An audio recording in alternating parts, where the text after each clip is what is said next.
From retro to next gen, we've got it all. I'm George, a Gen X grown-up, and this is Bit by Bit. Here's a comparison bit from our friends over at AndroidAuthority.com. They want to show how the Nintendo Switch 2 is going to stack up against other Android gaming handhelds. And I really like this article, and the reason why I wanted to put it forward today is because we're going to have a lot of issues with stuff shipping to us from overseas. As we all know, we've talked a lot about tariffs in previous episodes and how that's going to affect the retro gaming industry and gaming as a whole. The Nintendo Switch right now, it's looking at $450 is what they're going to list it for if they ever allow it to be sold in America. I think we're still on the fence about that stuff. Games, though, are going to be even crazier. Mario Kart World is set to jump to $90. $90. Oh boy, some of these games getting a little crazy. But what I like about this article is it says, okay, if the Nintendo Switch 2 is a little bit out of your range or some of the more modern games, here's some alternatives and how they compare.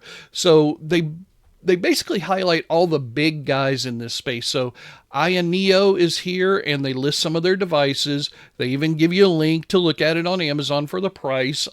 Now, these prices are not incredibly cheaper than the Switch 2 as far as the console is necessarily concerned, but you can play a lot of emulation and get a lot of fun gaming for basically free out of these systems, and that's what the article is mostly talking about.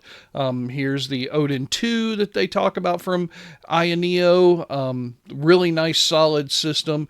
We got some stuff from Retroid over here. I really like this device, the Pocket 5. They've also got the Pocket Flip 2 down here that they highlight. You can go take a look at the lineup on the Amazon link. And of course, Ambernick is listed. They've got a lot of great systems out there as well. But then they also talk about, hey, your phone is super powerful, especially when it comes to emulation, and you can take a look at some of these other devices that are out there that help turn your phone into a handheld gaming device, like the Backbone 1, which I own, and like the Razer Kishi V2, which I also own. I think I even have a V1 laying around somewhere.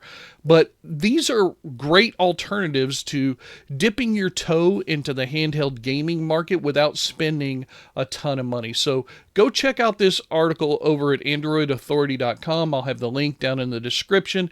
It's a good read. It gives you some good options, and it helps you spend your money possibly in a little bit more responsible way when it comes to handheld gaming. Here's another bit from our friends over at TimeExtension.com. Sega was going to sue Atari, but decided it would be too embarrassing. This all stems around their super popular game, Virtua Fighter. If you're not aware, back in the early 90s, Virtua Fighter was a huge smash hit. It was a very fun game. I loved playing it. Apparently, a whole bunch of other companies were developing their own versions of the game, and Atari was definitely one of those, and they were creating one called Fight for Life in '94 for the Jaguar console. So, obviously, that console didn't do too well, and this game never got released. There is a video here showing some of the final visuals and playthrough of the game. It's not pretty. The guy who was working on this is a guy who used to work at Sega, Francois Bertrand, and I guess he was basically running the whole show, and he was almost complete with it, but they decided not to go through with it because it just wasn't turning out the way they wanted. But then this guy, Yogi, I guess, I don't know how to pronounce that name. I'm terribly sorry to that gentleman. He wrote a blog in '97, so just a few years after that game was supposed to come out, where he says, hey, we can sue him at any time, but after they looked at the game, they said, you know what?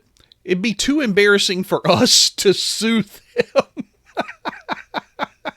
That's pretty bad when you blatantly rip off somebody else's intellectual property and you do it so poorly that they decide it's not worth suing you because of the publicity it'll bring to their game. That's just awful. Anyway, there's a little post here on Blue Sky from GDRI who found the article. I highly recommend going and clicking his link to read the original article because it is very funny.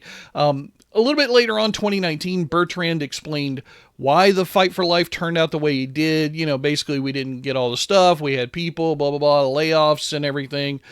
Still, that's pretty bad that they didn't want to sue you because it would be too embarrassing for their product. But hey, I mean, Atari's back in it now. It's not the old company that it was in the 90s like that was, but whoo boy, that's pretty rough. Here's another bit from our friends over at TimeExtension.com. Seems that Sega Saturn homebrew development's going to get a whole lot easier because somebody is finally releasing the Sega graphics library so that homebrew developers will have an easier time. We all know that the Saturn has had a difficult production history because of the dual processors, and if you don't know, take a look around, just do some Google research on it. It's a very interesting story, but people love this system. It's just hard to develop new homeroom games. Well, now this new Saturn Math Library is going to make things a hell of a lot easier. This is coming from Sega Saturn Shiro is where we're getting this announcement over on, I think that's Blue Sky, not Twitter, which is interesting. They give a rundown, a bullet point of all the things that are going to be included in the development kit, and a little video here to highlight some of the ways that you can do stuff with.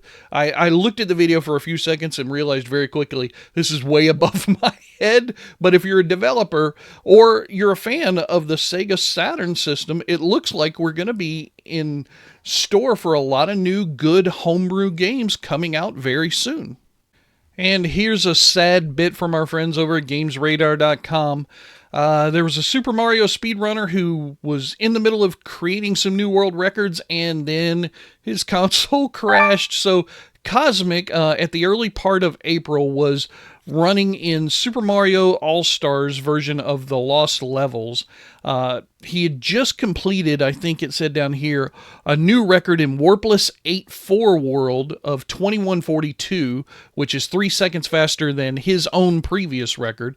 And then he's going in for a new record because that afforded him the ability to get to a Warpless D4 record, but he was only a minute and a half in, and his console just crashed. He's had the issue before, like because the cart was a little messed up, and if he bumped his console, apparently it would crash, what he talked about here in the video that you can click on and watch.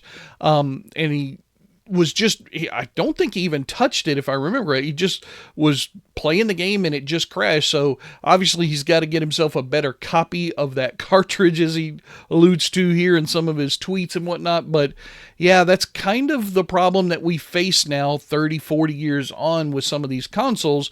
If you're running on original hardware, like the article talks about, you're always going to be at risk for a sudden crash or failure when you're in the middle of something incredible like setting a new world record.